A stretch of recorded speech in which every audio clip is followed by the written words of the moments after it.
medida que la era colonial se acercaba a su fin, la Unión Soviética pensaba que el mundo se volvería hacia el socialismo y predicaba ese mensaje en su propaganda. La situación preocupaba a los Estados Unidos. En Washington estaban convencidos de que los soviéticos estaban poniendo en práctica una política de expansión en el tercer mundo. Y su objetivo era evitarlo.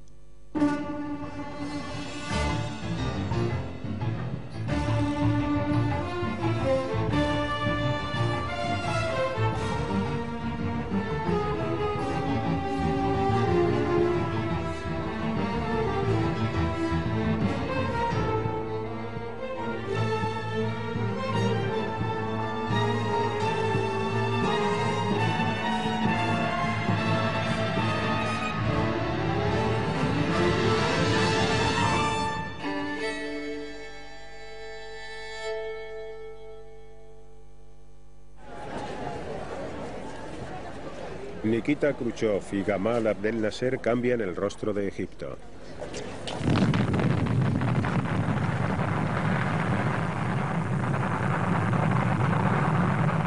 Cuando Occidente se negó a conceder un préstamo a Egipto para construir una presa en el Nilo, la Unión Soviética asumió el mando. Las naciones emergentes utilizaban la Guerra Fría para conseguir dinero y armas.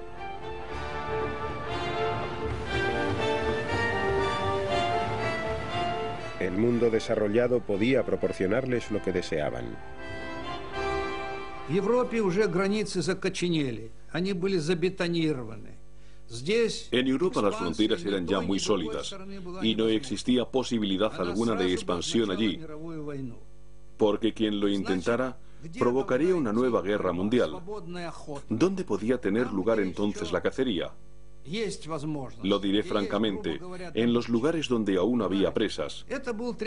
Esa zona era el tercer mundo y ninguno de los dos bandos quería dejar pasar una oportunidad.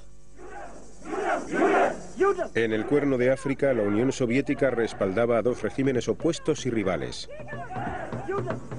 Para Estados Unidos, esta era la prueba de la expansión soviética. En Angola estaban desembarcando miles de cubanos para combatir a las tropas respaldadas por los Estados Unidos.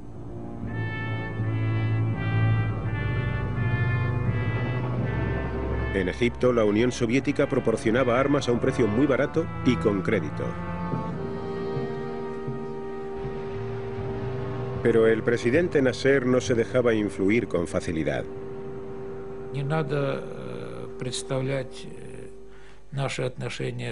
No se debe pensar que nuestra relación con Nasser era como una relación de siervo y señor.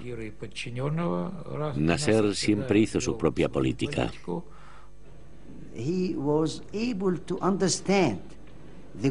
Nasser comprendía la estrategia global y era consciente de que en aquel momento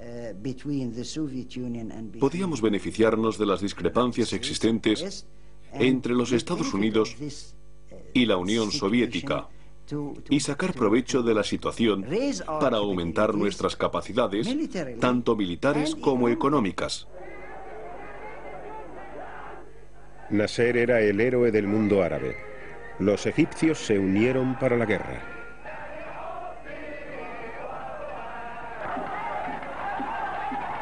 Nasser y los estados árabes querían destruir Israel. No era el caso de Moscú. En 1948 la Unión Soviética había prestado su apoyo a la creación del Estado de Israel en tierras árabes.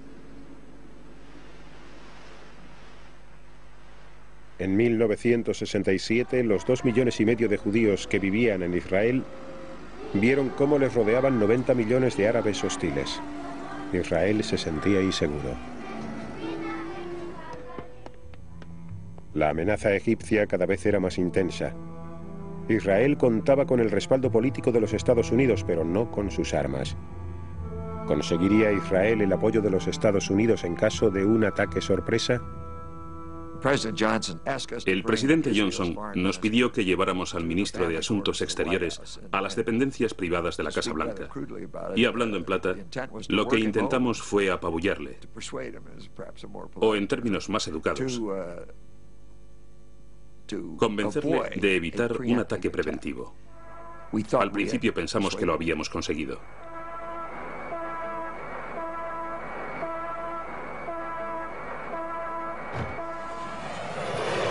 Israel golpeó primero.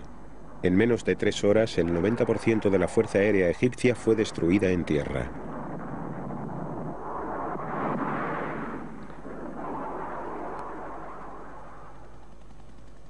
Los israelíes tomaron la zona este de Jerusalén. Los judíos pudieron rezar de nuevo en el Muro de las Lamentaciones. Los israelíes siguieron adelante y en solo 6 días derrotaron a los ejércitos de Egipto, Siria y Jordania. El mapa de Oriente Medio sufrió algunas modificaciones. Israel había triplicado su territorio. En la competición de la Guerra Fría entre Rusia y los Estados Unidos en Oriente Medio, Israel pasó a ser automáticamente un aliado de los occidentales y a partir de la Guerra de los 6 días un aliado en una posición estratégica muy ventajosa. Estados Unidos se convirtió en el principal proveedor de armas para Israel. En los territorios ocupados, 1 millón de árabes cayeron bajo dominio israelí. Fue un golpe devastador para la moral árabe. Los soviéticos evaluaron los costes.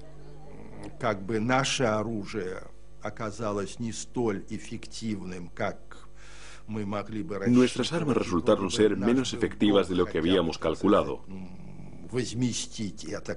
Pensamos que como compensación era nuestro deber proporcionarles más armas. Y refiriéndonos a un contexto más amplio, no dejar que Occidente se saliera con la suya. Septiembre de 1970. Egipto se hunde en el dolor por la muerte del presidente Gamal Abdel Nasser. Los países en vías de desarrollo lloraban la pérdida de un líder extraordinario. Y el primer ministro Kosygin no fue una excepción. Aunque apenados, todos, incluidos los rusos, estaban intranquilos. ¿Quién sería el sucesor de Nasser? I shall do my best to follow the policy of my late president, my dearest friend, President Gamal. But no one will capitulate here in this country. I am not ready to capitulate or to surrender 1 inch or a bit of sand. En la cumbre celebrada en Moscú en 1972, las superpotencias se mostraron de acuerdo en establecer un código de conducta que recibió el nombre de détente, vocablo francés que significa distensión. Richard Nixon y Leonid Brezhnev accedieron a no buscar su propio beneficio a expensas de los demás.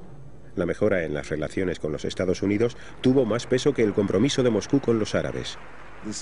Sadat se enojó mucho cuando se enteró porque sentía que le estaban concediendo la prioridad al proceso de détente con los estadounidenses, olvidándose de ayudar a Egipto a hacer la guerra. Pero la détente no frenó los esfuerzos estadounidenses para extender su influencia en Oriente Medio a expensas de Moscú.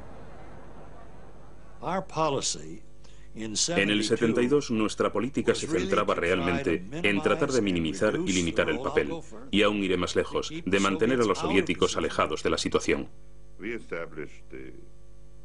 Establecimos una política que consistía en frustrar cualquier movimiento respaldado con armas soviéticas, hasta que algún líder árabe, cansado de la situación, se volviera hacia nosotros para tener contactos diplomáticos. Entonces, trataríamos de adoptar una postura lo más ecuánime posible. En Egipto, como en muchos otros países en vías de desarrollo, la presencia soviética era grande. En julio de 1972, Sadat ordenó que los 15.000 consejeros rusos y sus familias hicieran las maletas y se marcharan. Era un arriesgado juego de poderes. La decisión de Sadat incrementó su popularidad y demostró que en realidad los rusos apenas sí ejercían control sobre Egipto.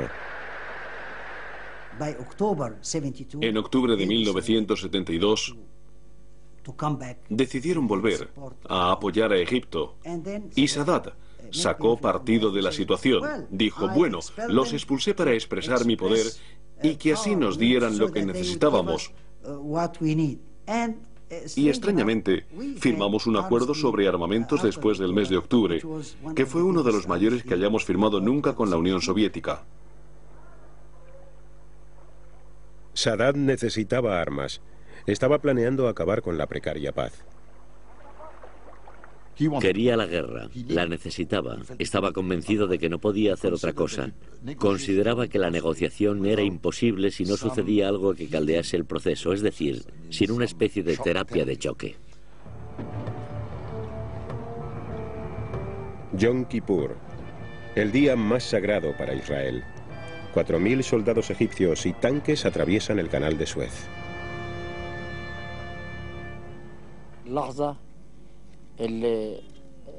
Llevaba 5 años esperando ese momento, el momento de cruzar el canal de Suez.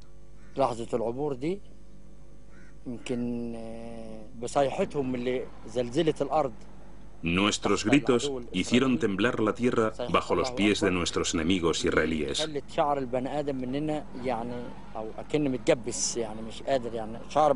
Al grito de Dios es grande, a todos se nos puso la carne de gallina.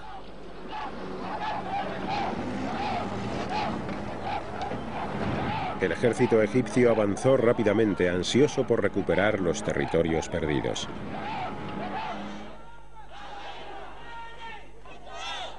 Los judíos estadounidenses exigieron ayuda inmediata para Israel. Washington se encontraba ante un gran dilema. Si decidía abastecer a su aliado Israel, corría el riesgo de sacrificar la buena voluntad de los países árabes. El Departamento de Estado respondió con evasivas. Existían problemas para decidir si podíamos contar con medios de transporte. Y el Pentágono sugirió que se contratara transporte privado. Nos decepcionó mucho y a la vez nos enojó que los suministros llegaran tan despacio y solo en aviones El Al. El convoy aéreo se retrasaba constantemente. Los egipcios siguieron con sus ataques aéreos. Los Estados Unidos comenzaron a darse cuenta de que nuestra situación era muy grave, cuando de repente cambiamos nuestro tono típicamente despreocupado, propio de la autoconfianza israelí, por un informe en el que dejábamos ver que esta situación estaba acabando con nosotros.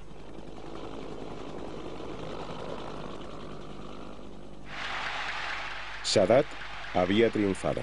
Había conseguido recuperar los territorios que Egipto perdió en la Guerra de los 6 días. Pero los rusos presentían que se avecinaba un desastre. Por ello instaron a Sadat a aceptar un alto el fuego. Un alto el fuego nos beneficiaría a todos y de lo contrario se vería obligado a retirarse. Pero Sadat no nos escuchó. En Washington, el presidente Nixon acabó con el aplazamiento de los envíos de armas. Cuando a Nixon le presentaron la posibilidad de enviar 2 o 3 aviones estadounidenses, dijo: enviemos muchos más, porque de todos modos nos van a criticar hagamos lo que hagamos. Da igual que enviemos 1, 2 o 40 aviones. Así que vamos a hacerlo de un modo efectivo.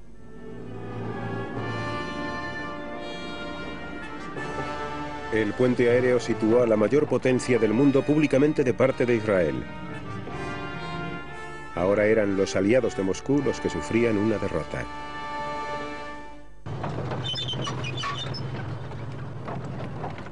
Los israelíes atravesaron el canal de Suez y entraron en Egipto. Pronto la mayor parte del ejército egipcio se quedaría inmovilizada en el Sinaí. Sadat estaba aterrorizado. Habló por teléfono directamente con Brezhnev.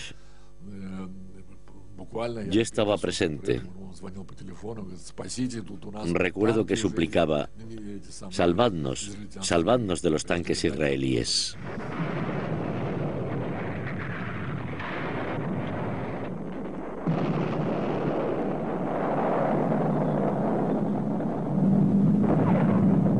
Los egipcios estaban aislados en el desierto, habían sido derrotados.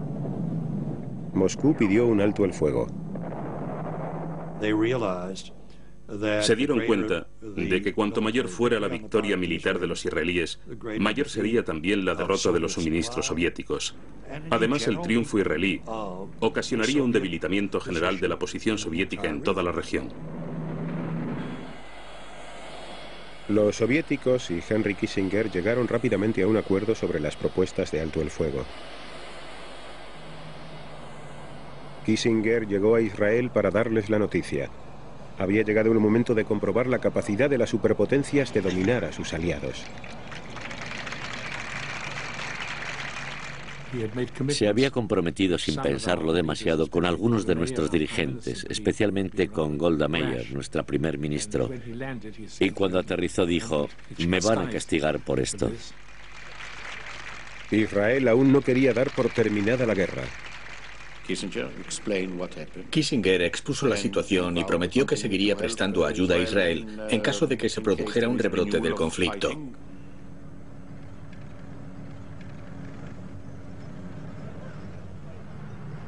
Con la complicidad estadounidense, Israel intensificó sus ofensivas. Los soviéticos estaban indignados. Brezhnev le escribió una carta a Nixon en la que decía: ¿cómo puede ser que después de haber llegado a un acuerdo conjunto, los israelíes sigan con su avance? Están minando todas las tentativas de alcanzar la paz. Nosotros les sugerimos que se enviaran tropas estadounidenses y soviéticas a Oriente Medio para obligar a Israel a aceptar el alto el fuego. Pero en la carta también había una frase que rezaba así: si no lo hacéis, tendremos que considerar la posibilidad de llevar a cabo una acción unilateral. Los dirigentes soviéticos tenían toda la razón para considerar que se había tratado de una especie de complot, y reaccionaron de manera muy violenta. Nos enviaron una nota extremadamente dura en la que expresaban su deseo de realizar una intervención conjunta ruso-estadounidense, de lo contrario actuarían de modo unilateral. Kissinger subió deliberadamente la apuesta inicial. Decidido a impedir cualquier intervención soviética en Oriente Medio, colocó las fuerzas nucleares en alerta máxima.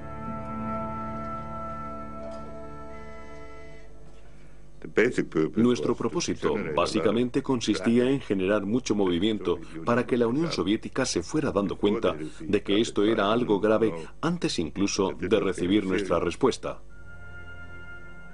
Moscú no reaccionó a la alerta. De hecho, ya habían abandonado la idea de enviar tropas unilateralmente. Fue una clara victoria política para los Estados Unidos. Una victoria muy importante que tuvo repercusiones en la Guerra Fría, más allá de Oriente Medio.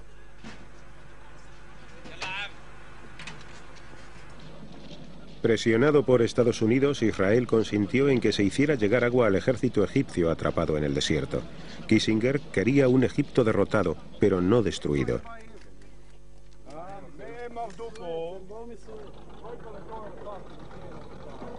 Con los israelíes a tan solo 100 kilómetros del Cairo, los egipcios se vieron obligados a negociar por primera vez cara a cara con Israel. Moscú no tomó parte en las conversaciones. Egipto comprendió que Estados Unidos tenía en su mano todos los triunfos para llegar a lo que posteriormente se conocería con el nombre de Acuerdos de Retirada, firmados entre Egipto e Israel. Henry Kissinger se convirtió en el hombre que viajaba en avión con más frecuencia en todo el mundo. Esta diplomacia aérea, que más tarde se conocería con el nombre de diplomacia Kissinger, le dio fácil acceso a Sadat. Las relaciones habían cambiado esencialmente, es decir, desde la guerra, Sadat creía que tenía que buscar el apoyo del bando mundial, en el que se encontraban los Estados Unidos. Los viajes de Kissinger no consiguieron la paz permanente, pero demostraron que Estados Unidos estaba ganando la Guerra Fría en los países de Oriente Medio. No obstante, esto tenía un precio.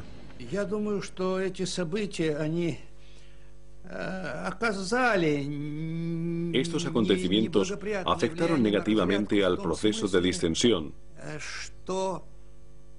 e intensificaron la desconfianza de la Unión Soviética hacia los Estados Unidos.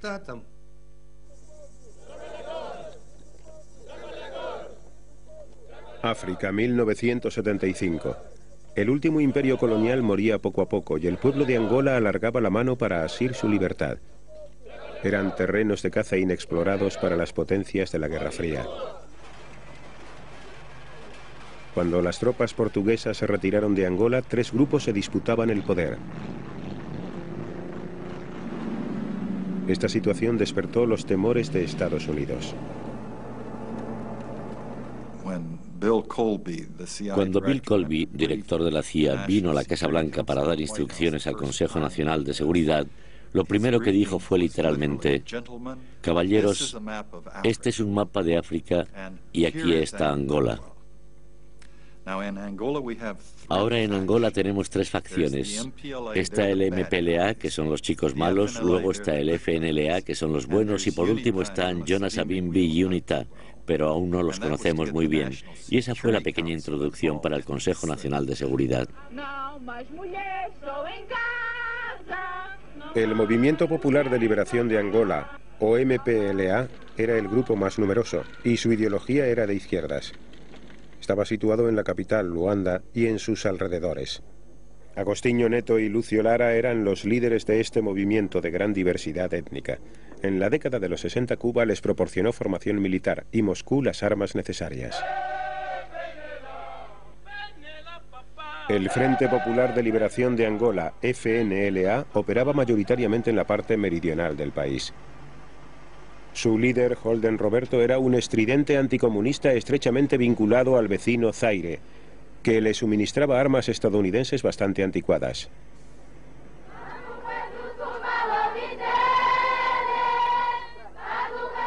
La Unión Nacional para la Independencia Total de Angola, UNITA, movimiento liderado por Jonas Savimbi, tenía su base en el sur de Angola. Savimbi, líder carismático, decidió que el respaldo estadounidense era la clave para acceder al poder.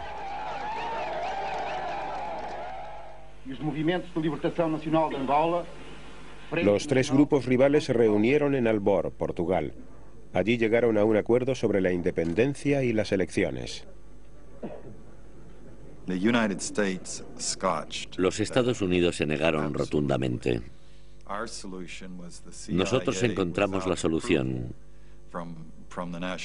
La CIA, sin la aprobación del Consejo Nacional de Seguridad, entregó $300.000 a Holden Roberto y le ordenó que enviara a su gente al norte de Angola. No nos preocupaba recibir ayuda estadounidense. Sabíamos que la Unión Soviética apoyaba al MPLA y no teníamos la posibilidad de contrarrestar eso. El dinero estadounidense que les llegaba secretamente a través del Zaire sirvió para pagar la guerra de Roberto contra el MPLA. Su facción era siempre la más sangrienta y violenta. Atacaron y asesinaron sin perder un minuto a 15 activistas políticos del MPLA y a partir de ese momento todo estuvo decidido. El destino de Angola estaba escrito con sangre.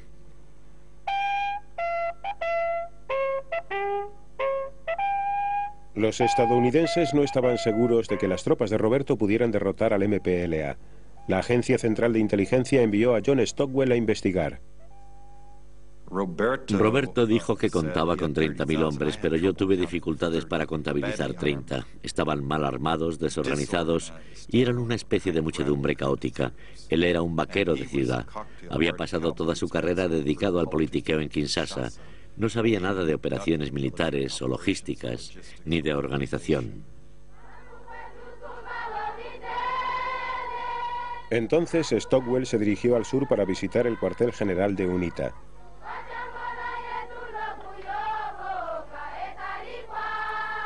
Allí se reunió con su líder, Jonas Savimbi. Me pareció un tipo muy diferente de revolucionario. Había pasado toda su vida, 20 años en Angola, y había llegado a liderar la guerrilla luchando él mismo. Whatever the consequences, whatever the results, we will continue to fight because we don't want to be slaves of Russia in Angola, in our own country. Estados Unidos respaldaba ahora 2 de los 3 movimientos independentistas. Washington descartó intervenir en Angola con tropas estadounidenses. En lugar de eso, se volvió en secreto hacia África del Sur. Los Estados Unidos solicitaron nuestra asistencia a un nivel muy elevado. O mejor dicho, solicitaron que Sudáfrica ayudara a la UNITA.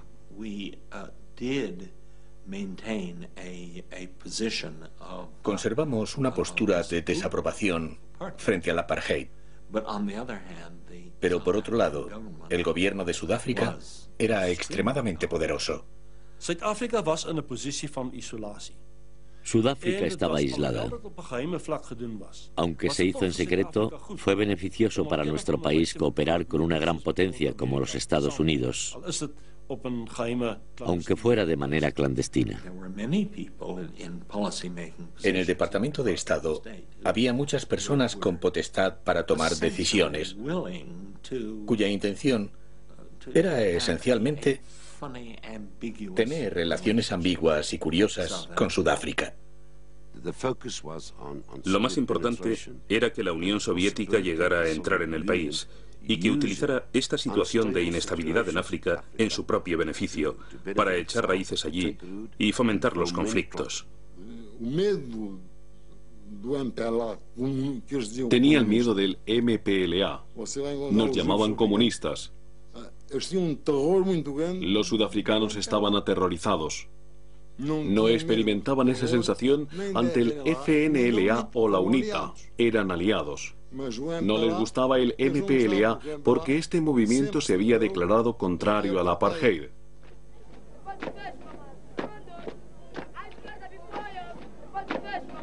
En Luanda, el MPLA comenzó a organizar desfiles, pero estaba perdiendo el control en las zonas rurales. Estábamos solos, mal equipados, mal entrenados y carecíamos de armas. Pedimos ayuda a los cubanos para poder resistir a esa agresión.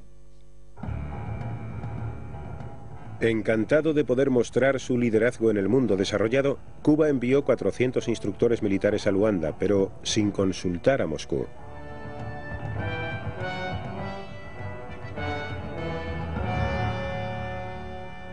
Los soviéticos no sabían absolutamente nada. Cuando nosotros tomamos la decisión, porque teníamos muy viejas relaciones de muchos años con Neto y con el movimiento de independentistas en Angola, estábamos muy disgustados. Quiero decir que obviamente no teníamos ningún deseo de ver cómo Castro extendía su influencia por el continente africano. Para nuestro gobierno en Washington, Castro era un representante soviético. En lo referente al tema de Angola, pensamos que si la Unión Soviética podía intervenir en lugares que se encontraban a tanta distancia y que no tenían nada que ver con los problemas de seguridad tradicionales rusos, y si las Fuerzas Armadas cubanas podían entrar en focos problemáticos y tan lejanos, y si Occidente no encontraba un método para contrarrestar todo esto, entonces todo el sistema internacional se podría desestabilizar. Ya era una cuestión de la globalización de nuestra lucha frente a la globalización de los Estados Unidos. No coincidíamos ahí con los puntos de vista soviéticos. Entonces, actuamos. Y no hubo ninguna cooperación, todo lo contrario, críticas. Pero al norte de Luanda, los soldados del FNLA con Roberto Holden a la cabeza se dirigían a la capital. Querían apoderarse de ella antes del día de la independencia de Angola. Tenían muchas esperanzas de triunfar. En realidad teníamos una fiesta de celebración en las oficinas centrales de la CIA en Washington. Al final del día esperábamos recibir la noticia de que habíamos entrado en Luanda. Conducidas por cubanos, las tropas del MPLA detuvieron el avance de Roberto.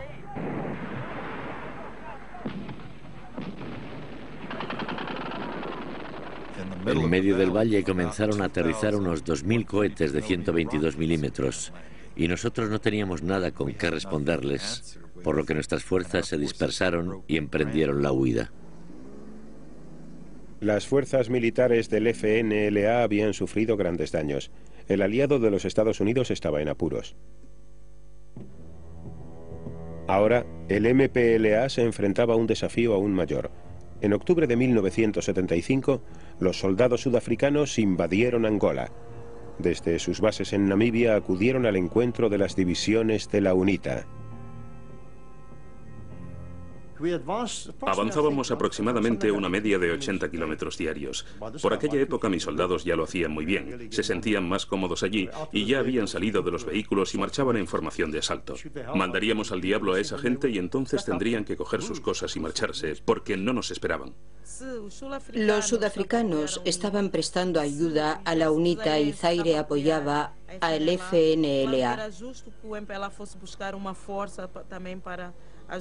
Por lo tanto, era justo que el MPLA pidiera ayuda a los cubanos en su lucha contra las invasiones.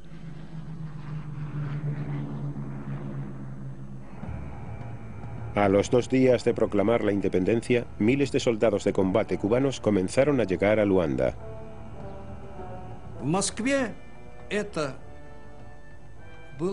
En Moscú la noticia se recibió con entusiasmo.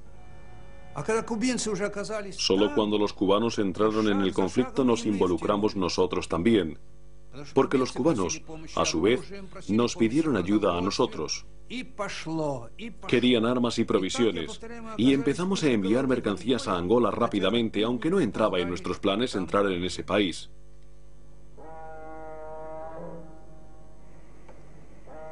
Moscú comenzó a enviar toneladas de armas, tanques y misiles directamente a Luanda.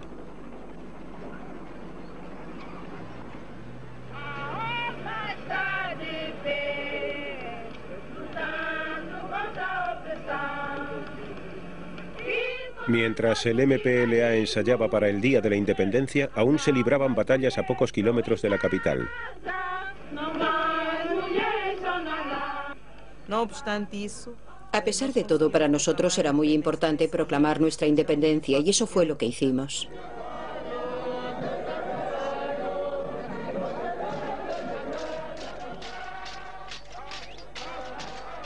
El MPLA celebró la independencia de Angola en Luanda. Sus enemigos habían fracasado en su intento de apoderarse de la capital. El 11 de noviembre de 1975 fue el día más duro de mi vida. Recordé los 14 años de luchas. Recordé a los muertos. A todos los que se sacrificaron.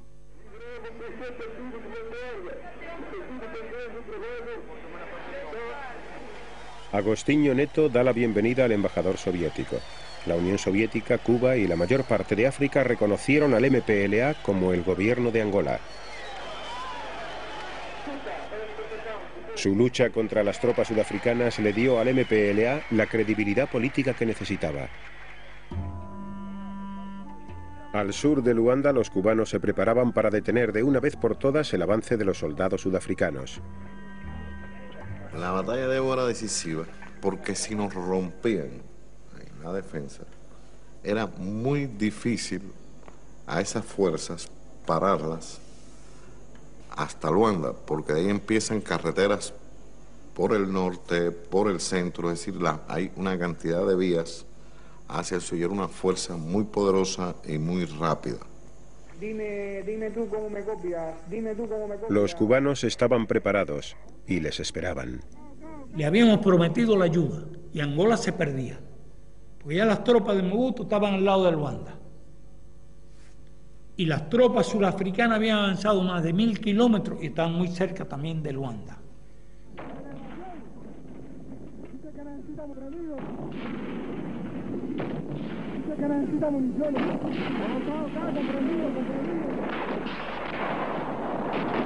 Los soldados cubanos y los del MPLA superaban en armas a los sudafricanos. El resultado de los disparos fue terrible. Solo veía la sangre que goteaba de esos camiones y no resultó muy agradable. Luego fui a investigar, y la primera vez que uno ve que sus propios soldados están, no resultó nada agradable. Lo dejaron todo allí, en el terreno, hombres, vehículos y armas. Fue una gran victoria sobre los sudafricanos. Las esperanzas sudafricanas y estadounidenses de lograr una rápida victoria sobre el MPLA se pulverizaron. Washington se estaba quedando sin salidas. Justo después de la guerra de Vietnam, ni el pueblo estadounidense, ni el Congreso, ni los medios de comunicación estaban dispuestos a aceptar que los Estados Unidos volviera a enviar sus fuerzas para controlar el futuro de un país que a ninguno de nosotros le importaba lo más mínimo. La administración recurrió a la CIA. En secreto siguieron enviando dinero a Roberto y a Savimbi para reclutar mercenarios de África, Estados Unidos y Europa.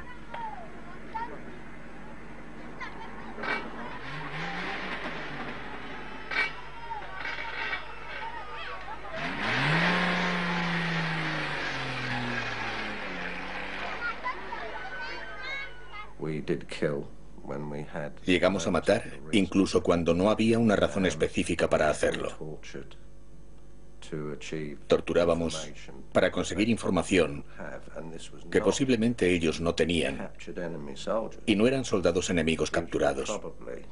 Lo más seguro es que solo fueran civiles de los alrededores. Toda la unidad se impregnó de esta atmósfera.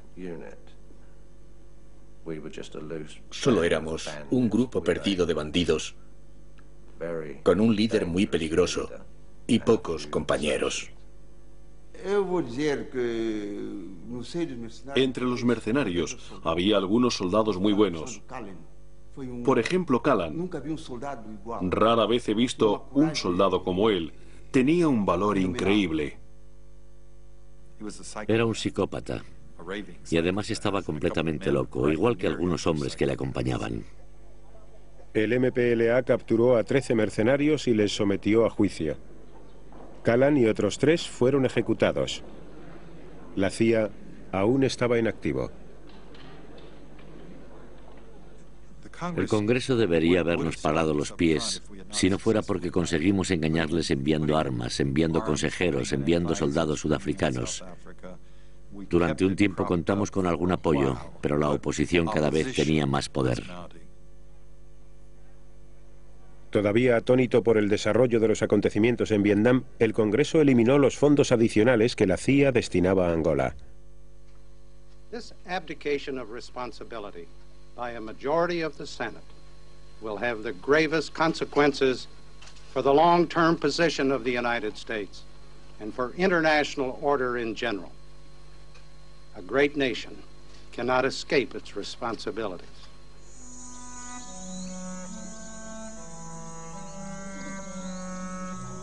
En Angola, Estados Unidos ansiaba la victoria, pero en realidad los odios cada vez eran mayores. La guerra civil duró mucho más que la Guerra Fría y dejó tras de sí a miles de personas muertas, mutiladas o sin hogar.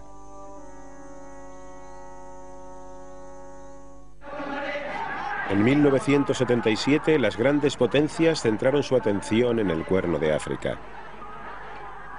Los regímenes iban cambiando y con ellos las alianzas. La Unión Soviética y los Estados Unidos cambiaban de bando con una facilidad pasmosa.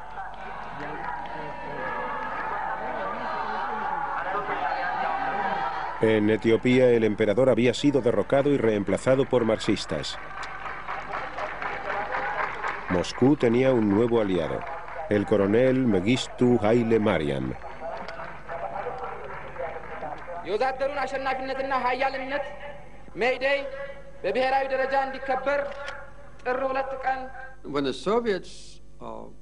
Cuando los soviéticos se trasladaron a Etiopía para ayudar al dictador comunista Haile Mariam Mengistu, Pensé que la estabilidad de África corría un grave peligro.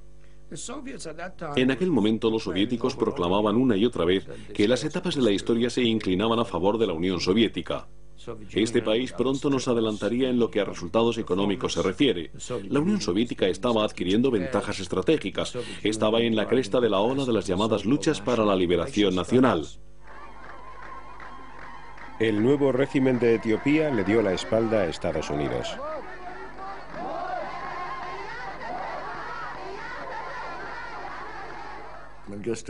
En los meses que siguieron a su nombramiento, Mengistu expulsó de Etiopía a la mayor parte de los estadounidenses y puso fin al programa de ayuda estadounidense de un modo muy arrogante. La vecina Somalia había sido un aliado soviético durante muchos años. De hecho, su ejército estaba equipado con armas soviéticas. Pero ahora que Moscú también estaba vinculado a Etiopía, los somalíes se plantearon la posibilidad de volverse hacia Washington. Tenían muy pocas posibilidades de conseguir el apoyo total de los Estados Unidos. Pero sabían que si trataban de presentarse como antisoviéticos, tendrían más oportunidades. Los somalíes desoyeron los consejos de su aliado soviético y se prepararon para una guerra contra Etiopía. Pero el presidente Carter rechazó su petición de armas estadounidenses.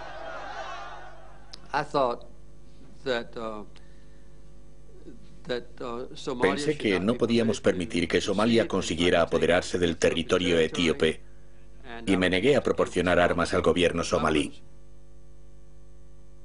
Sin embargo, en julio de 1977 los somalíes se apoderaron de varias franjas de terreno en el desierto de Ogaden. Los soviéticos trataron de detenerlos por la vía diplomática.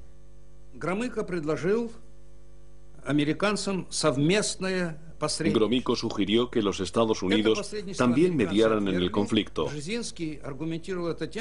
Pero Brzezinski se negó, aduciendo que esto hubiera legitimado la presencia soviética en el Cuerno de África. Brzezinski opinaba que la presencia estadounidense era legítima en cualquier lugar, pero la soviética no. Los manifestantes antisoviéticos en Somalia acogieron con entusiasmo la decisión de enviar a los consejeros rusos y a sus familias de vuelta a Moscú. Todo el apoyo soviético se concentró entonces en Etiopía.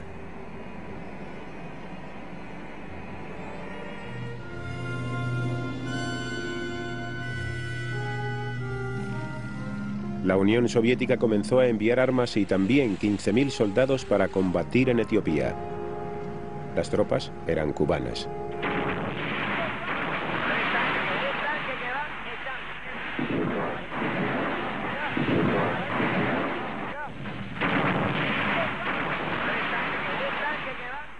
Es la única operación que hicimos de común acuerdo los soviéticos y nosotros. Ninguna operación en América Latina. Al contrario.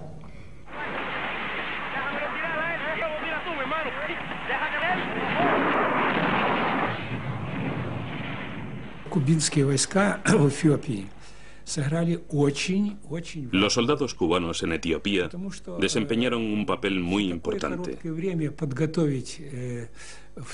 Los etíopes no podrían haber proporcionado la organización militar para acabar con las divisiones somalíes en un periodo de tiempo tan corto, incluso contando con nuestra ayuda. Con el apoyo de las tropas cubanas y soviéticas, los etíopes expulsaron a los somalíes de Ogaden. Pero Moscú no iba a dejar que los soldados entraran en Somalia. Entre nosotros, militares soviéticos, pensamos en ocupar Somalia. Pero el gobierno soviético estuvo muy acertado al no permitírnoslo, porque esto hubiera hecho mucho más difíciles nuestras relaciones con otros países como Estados Unidos o Gran Bretaña. Mengistu Haile Mariam disfrutaba de su gloria. Cubanos y soviéticos habían salvado su régimen.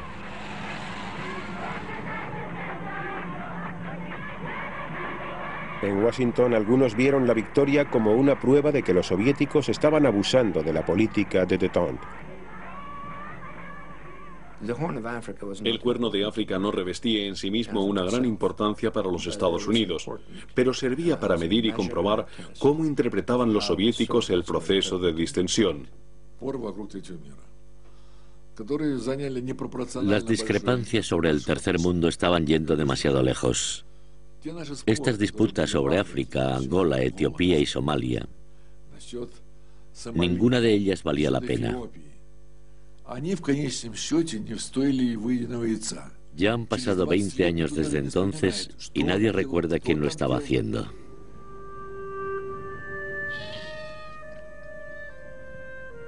En su lucha por obtener triunfos en la Guerra Fría, las superpotencias iniciaron una carrera de armamentos en los países en vías de desarrollo. Sus solemnes promesas de limitar las armas se las llevó el viento.